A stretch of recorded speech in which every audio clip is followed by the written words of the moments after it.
All right, here we are. My name is Meyer. This is the what would have been the Lake Wissota Stewardship Project annual meeting banquet that we have each year in December. Due to COVID, we weren't able to hold it. We were going to have an open house format, and we weren't able to hold that either. So we're recording our annual presentation, which will be posted to the web. And here we go. My name is Meyer. I'm the project manager and watershed specialist for the Lake Wissota Stewardship Project. I've been here for 3 years, and this is the 2020 annual update. Just to start with a quick outline, first we're going to do the project purpose and the goals of the Lake Wissota Stewardship Project. We're then going to move into the science refresher to talk about some of the scientific principles that we operate under here. Next, we're going to touch base quickly on the project history in the framework that we operate under. After that, we're going to do the 2020 project update and landowner recognition, and then we'll end it with a quick conclusion. All right, so to start off, we're going to touch base on where we work. We work in the Little Lake Wissota in the Yellow River watershed. So the yellow outlined area is the Yellow River watershed in Chippewa County. This is the county line, and this is the Little Lake Wissota watershed. Watershed is all the land that drains to a common point. So in this case, for Little Lake Wissota, it's Little Lake Wissota. And for this point, it's Moon Bay on Lake Wissota. The purpose of the project is to encourage water conservation and stewardship and to improve the water quality of Lake Wissota. Some of the environmental goals of the project are to reduce phosphorus loads to targeting watersheds, to keep the lake fishable and swimmable for generations to come, and to increase the number of recreational user days that people can experience on the lake without being hindered by algae and sediment. Some of the community goals of the project are to sponsor and evaluate this new business model that we operate under for lake and watershed management, and also to provide opportunities for the community to get involved with the project. This is both businesses, corporations, citizens, and community organizations. So, why is the focus on Lake Wissota? Here in the Chippewa Valley, Lake Wissota is a critical economic and recreational asset to the Chippewa Valley. It's about 6,000 acres, and it's in use every day of the year. If you notice, if you live near Lake Wissota, drive past it, in the past few years, algae blooms have begun to impact the lake and limit the recreational use. And this whole Lake Wissota Stewardship Project also offers an ideal opportunity to explore this new community-based watershed model that we operate under, which we call the public-private partnership. All right, I'm going to move into the science refresher here. So Lake Wissota, right here, is a flowage. It's on the Chippewa River. It drains a large part of the northern part of northern Wisconsin. Little Lake Wissota and Moon Bay are embayments on Lake Wissota. So the water level is that high because we have the Lake Wissota hydro dam there. When we're talking watershed management, land use practices in a watershed determine the amount of surface runoff and non-point pollution to Little Lake Wissota and Moon Bay. Surface runoff is the amount of water that runs off and doesn't soak in, and non-point pollution is, in our case, both phosphorus, which acts as kind of a fertilizer to the lake, and sediment, which is kind of the fine grained mineral soils that get, and organic soils that get stuck in the water as it's eroding. Runoff from the watersheds contain nutrients, lots of them. So we've got nitrogen, phosphorus, and potassium. Nutrients feed aquatic plants. Every lake has nutrients going to it, and it's crucial that it has nutrients going to it, but it's when we get too many that we start to see a problem. Algae and plant growth is a function of a lot of different things. Nutrient loading is one of them, both the volume and the frequency that it happens, the residency time of the lake, so how long water spends in the lake before it is moved on by the river, the internal nutrient cycling of the lake itself as the water temperatures change, and the temperature of the lake. All flowages become more fertile over time. This is a natural process and it's called eutrophication. Lake Wissota is going through eutrophication just like every other flowage and lake goes through. So kind of two ways that we can manage water quality is by restoring basin hydrology, which is making sure that water has a chance up in the watershed to stay up there like it used to before a lot of our wetlands were drained and things started running off faster. And by reducing nutrient loads that's in the water that does run off and make it to the lake. So how do we do that? Kind of our main ways of doing it are by stream buffers, wetland restorations, and other conservation practices. Some of these other we kind of break them into hard and soft practices. So your hard practices are stream buffers, wetland restorations, things where you're moving dirt, planting trees, planting grass, things like that. Our soft practices are things like nutrient management on farmland, cover crops, reduced tillage. These all kind of do the same thing. They improve water quality, both surface water and groundwater. They improve water quantity, both by increasing flood storage and increasing groundwater recharge, and they increase environmental biodiversity in the watershed. So this is a graphic that kind of shows where we put stream buffers.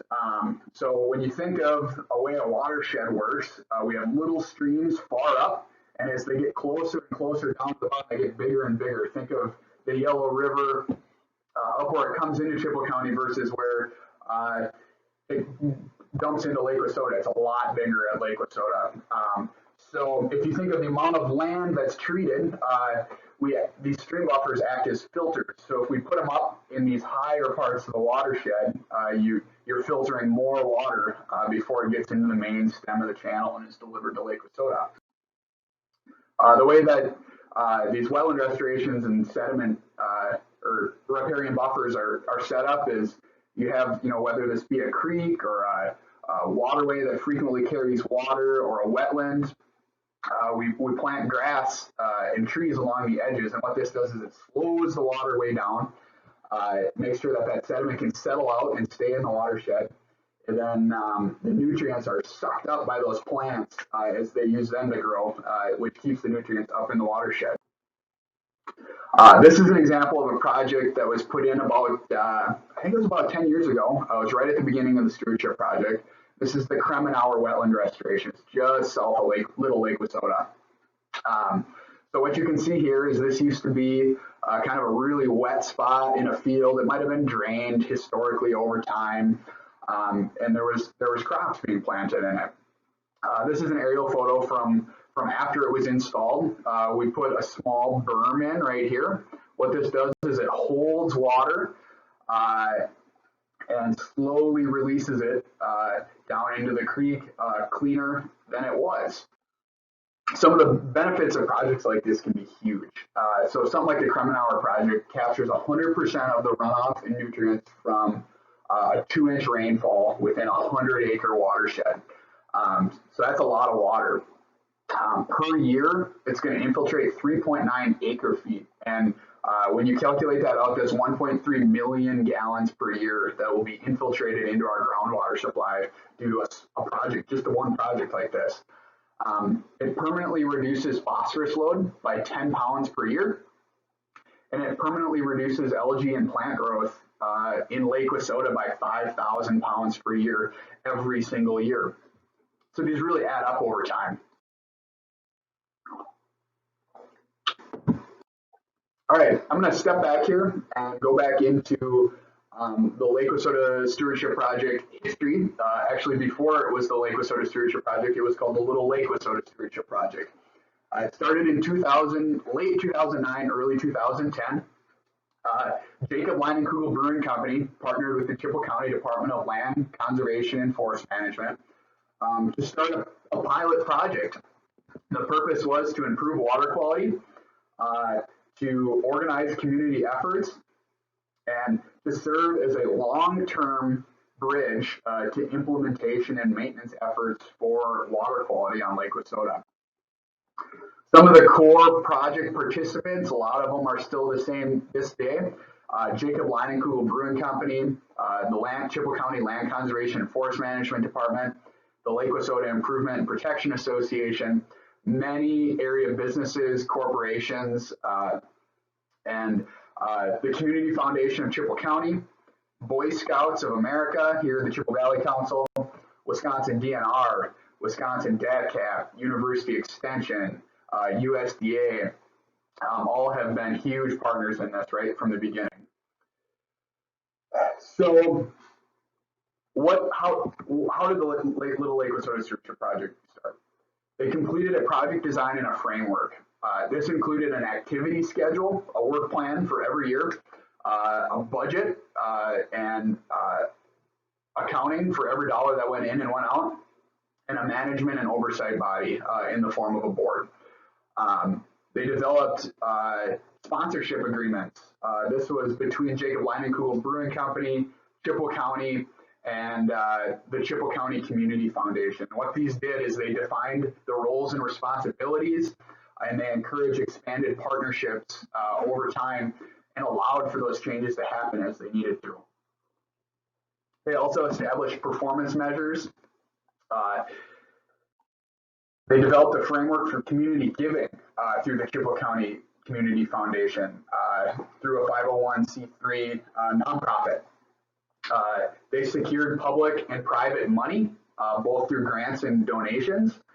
And we established monitoring protocols, both site-specific environmental analysis for every project that was installed, and lake water quality testing in the actual lake itself to see changes over time. The Little Lake Wissota Stewardship Project was implemented through an annual work plan and budget. The Little Lake Wissota Stewardship Project completed a project blueprint and handbook for a transfer of a watershed project and lake management model like this to other places. And it also secured critical and institutional agreements for a 5-year project extension and expansion. So 2017, there was a planned change. In 2018, Chippewa County Land Conservation Department offered to the Lake Wissota Improvement and Protection Association and said, we're willing to keep this project going if you guys can fundraise to keep it going for 5 years. And they were successful, and they did. That was starting in 2018. What they did was they extended the time commitment to Little Lake Wissota and also expanded the area into Moon Bay and the Yellow River watershed. So a big expansion. What happened? What was different in the expansion? They maintained the project design and framework. We still operate under an activity schedule and work plan. We still keep a budget, and we still have a management and oversight body. We developed new sponsorship agreements between the Lake Wissota Improvement and Protection Association, Chippewa County Land Conservation and Land Conservation and Forest Management, and the Chippewa County Community Foundation. These, just like last time, define the roles and responsibilities and encourage expanded partnerships. And we continue to apply the existing performance measures and methods of evaluation so that we can make sure we stay on track through time. We continue to use the framework for community giving through the Community Foundation under 501c3 status. We secured and continued to apply for public and private money, both grants and donations. And we established some new water quality monitoring protocols. We continued with the site-specific environmental analysis. We also added more lake monitoring sites and started a stream monitoring network in the watershed, which we'll touch on in a little bit. We still implement the project using an annual work plan, both using an activity schedule and a budget. So that's kind of the background on how the Little Lake Wissota Stewardship Project turned into the Lake Wissota Stewardship Project and is now. At this point, I would like to go and kind of touch on some of our high points from 2020, which just like for everybody has been kind of a bizarre year, but I'm proud to say we've made it work and we've been moving forward despite challenges from COVID-19. So the project is kind of run on three pillars. We have administrative, which is kind of our grants, that sort of thing. We have community outreach and education, conservation on the land, which is actually moving dirt, planting trees to make water quality better in Lake Wissota, and monitoring. So I'm going to go through our accomplishments under those four pillars. So the first will be community outreach. This year our community outreach was severely limited due to COVID-19. We usually have volunteer tree planting events and are presenting at meetings and things like that, but it just didn't happen this year. We were able to continue implementing our education work with Camp Kenwood and Wisconsin Farmers Union on Yellow River. So they're developing new water quality based curriculum at the camp each year. The Lake Wissota Stewardship Project in Chippewa County sponsors an intern each summer out at the camp to help us achieve that goal. This year we hosted a watershed tour. So we went out and we kind of had a small group on purpose, and we toured some new wetland restorations and stream buffers and some old wetland restorations and stream buffers to see what they look like over time. And also stopped at a couple monitoring sites. Everybody drove their own cars. That was back in June. This year we also sent a fall update mailing to everybody that had ever donated to the Lake Wissota Stewardship Project, and provided an update on how their money was successfully being used and the progress that's been made so far. This year we were able, under community outreach, to maintain opportunities for volunteers by lake monitoring. This year we had a new agronomist position start at the Chippewa County Land Conservation and Forest Management Department. It's been doing great and has been really, really helpful to the Stewardship Project. And this year we have our first approved EPA 9 key element plan for Little Lake Wissota. We're going to be, now that we have the Little Lake one done, we're going to be working to get the Yellow River one done here early in 2021, and we'll be up and running for 9 key element plans. So what that's going to do is allow us to more efficiently secure state and federal grant money to keep the ball rolling. Here's some photos from our watershed tour. This was at the Kremenauer project, and this was at the Vandermolen wetland restoration. We had area agronomy and FFA teachers. We had local conservation professionals there, and some landowners that had sponsored projects in the past. This is a copy of the update mailing that we sent in early November of this year, providing an update to everybody that had donated to the project.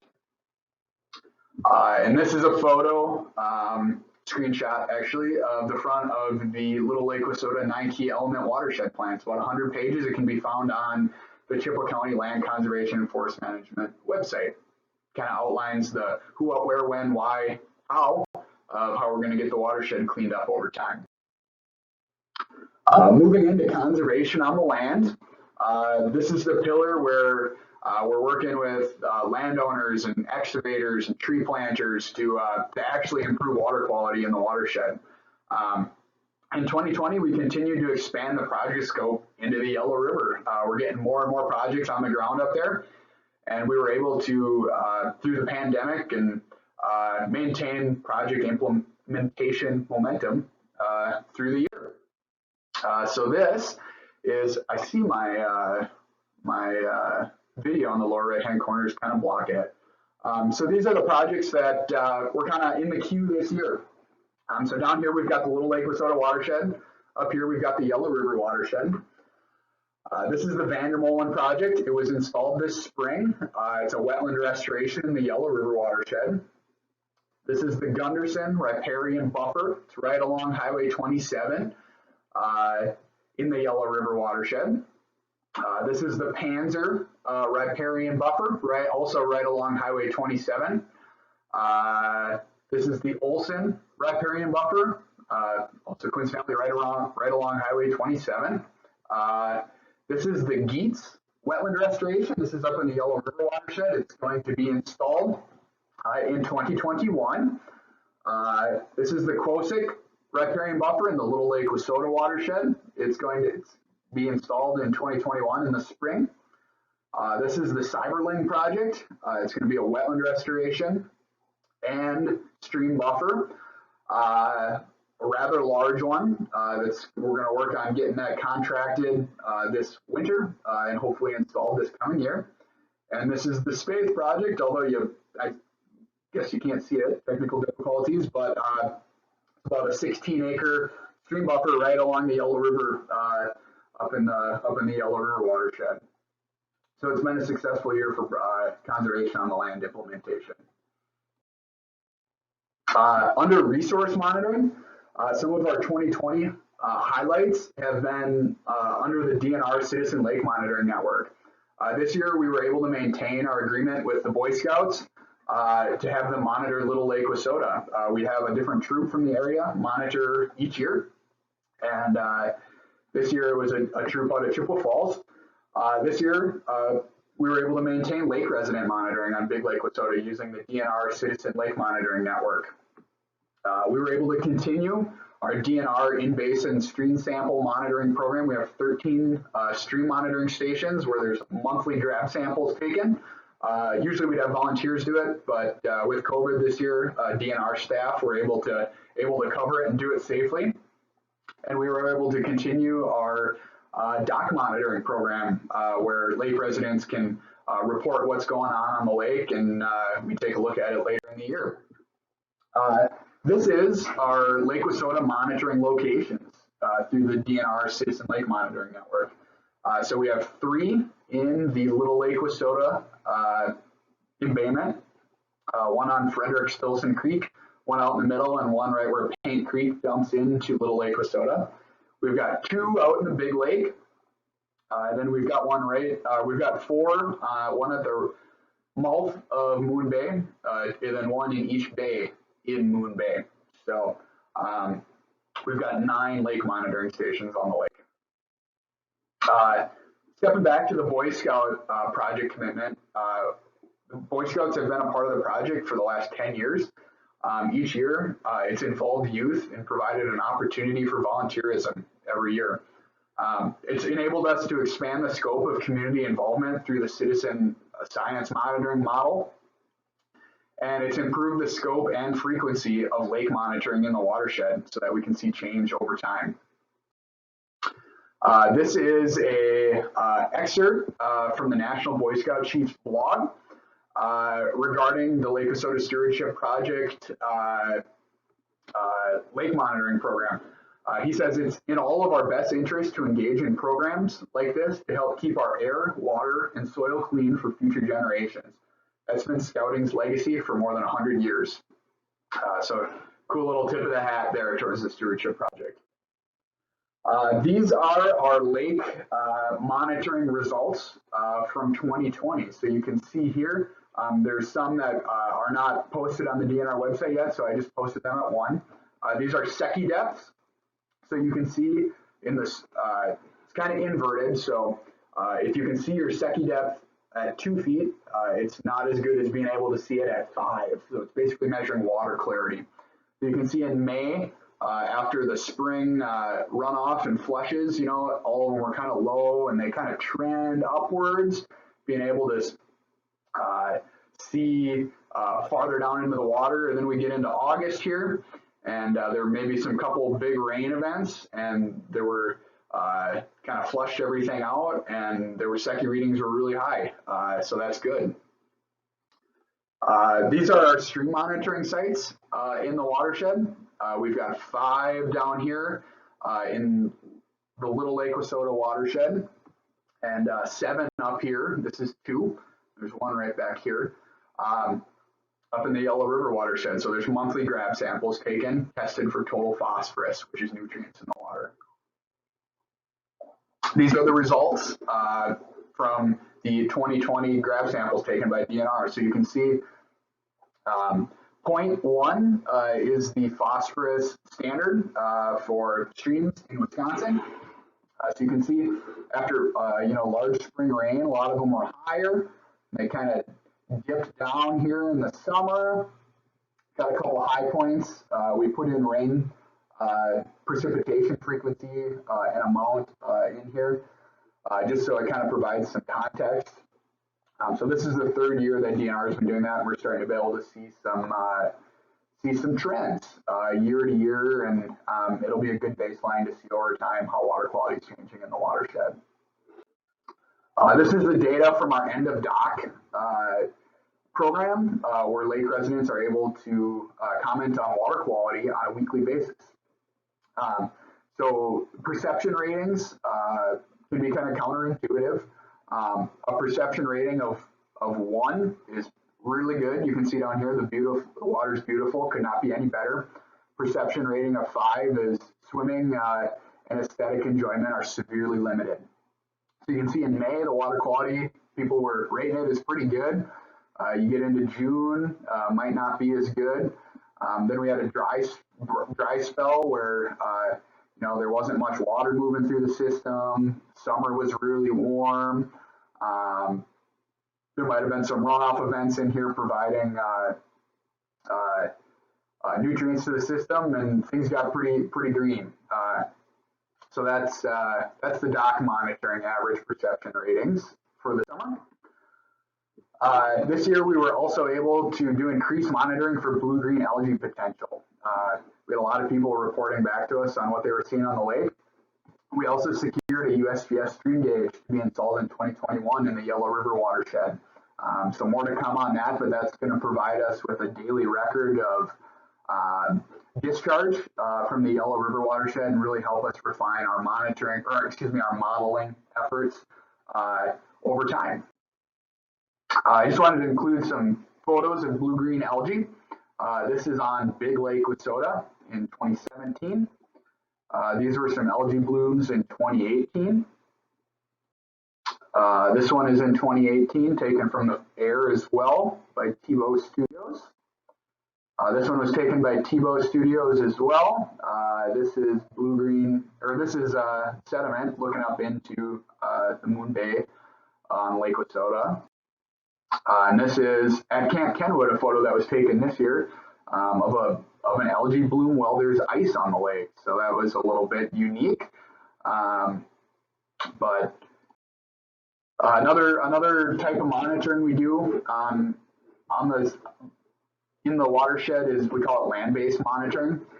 So what we do is we do project-based pollutant calculations for every single project installed. What this does is it allows us we've modeled the amount of phosphorus that needs to be reduced in the watershed, and we're able to subtract phosphorus off of that total with each project installed, so we can see over time progress that's being made modeling wise. We track phosphorus, sediment, and infiltration to groundwater. And like I said, these are compared back to our total maximum daily load reduction estimates that were done by DNR for us. This is the spreadsheet that we kind of keep track of all of our projects on in terms of number of trees planted, acres, phosphorus reduced, tons of sediment reduced, and groundwater infiltration. This year, a combined project total for each one of these, so far we have 360 acres of stream buffers and wetland restorations in the watershed. We planted about 91,000 trees. We've reduced about 581 tons of sediment and reduced about 875 pounds of phosphorus. That's equivalent to 437,000 pounds of algae in the lake each year, which is equivalent to about 76 quad axle dump trucks loaded. So it's important to remember that tons of sediment and pounds of phosphorus are every single year these projects are providing these services. Our wetland restorations and stream buffers also infiltrate 64 million gallons of water into our groundwater drinking supply each and every year. It's more than a minute of time over the Lake Wissota Dam, the water that flows over it at normal flow times. So big project impacts. We also keep track of our project by clean water days.